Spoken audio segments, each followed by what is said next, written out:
ready to curl up with a good book, maybe a thriller or horror story? Well, if so, you've got to check out the latest book by this local lady right here, Viggy Hampton.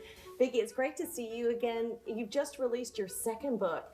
Now, the first time we met you, your first book came out, and it was A Cold Night for Alligators, and that did really well when it first came out. The debut was fantastic. So now you've written your second book, another thriller.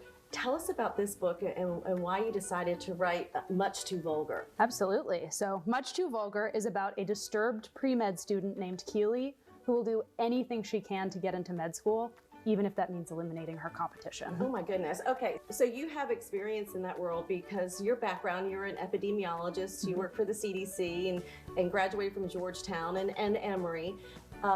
Did that inspire you to write this, or you just drew on those experiences, or where did this idea come from?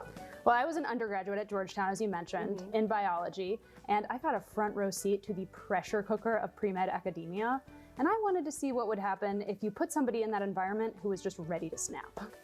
So Viggy, for somebody who's not really into horror, or why should they pick up your book? Who does this book appeal to in your mind? I think a lot of people say they don't like horror because they have this misconception that it's all monsters, gore, blood, guts.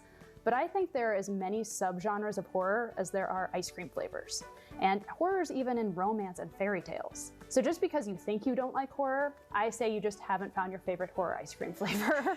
Now you also mix in comedy. Yes. All right, so explain that, because some of the folks who read your book said that, you know, it's I guess, dark comedy, or explain that. I've had people say they've laughed out loud, and I really think that humor is essential to a good horror novel. It's kind of like baking a cake. Bear with me. Right, yes, please explain that one.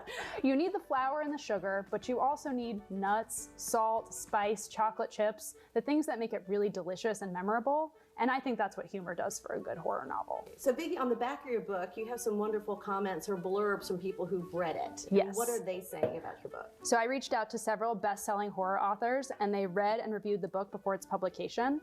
And they said things like it's brash and unapologetic, full of that dark humor, that it's the year's can't-miss hit, and that they've never rooted so hard for the villain to come out on top. You're going to write your third book, or where are you in your third book? What's the process? Where are you in that? My third book, it's been written. It's a first draft, and I'm in the process of editing it, hopefully for a spring release. It is set in the Richmond Hill, Savannah area. Oh, okay. Can you tell us anything else about it? It's about a killer jelly mold, and that's all I'll say. Lots of humor and horror in that one. Speaking of humor, okay, and you also have a podcast. You want to remind people about that? Yes, I have a podcast called Horror, Humor, Hunger, where we explore all things spooky. Each season is inspired by a book or a short story of mine, and at the end is a recipe inspired by that book. There we go with the recipe again. Yes. All right, and so to get your book, you can find it wherever books are sold, including East Shaver Bookseller, where we are today. We want to say a special thank you to them for letting us come in to do this interview. What would you like to say for your fans you already have out there from the first book? Well, for me, I'm a horror author, so all year round is spooky season, but I think this is the perfect spooky season read. It's got psychological terror, gallows humor, revenge fantasy. There's something for everyone. And Patty, if anybody wants a signed copy, you can find it here at eShaver. All right. Thank you, Viggy. Thank you.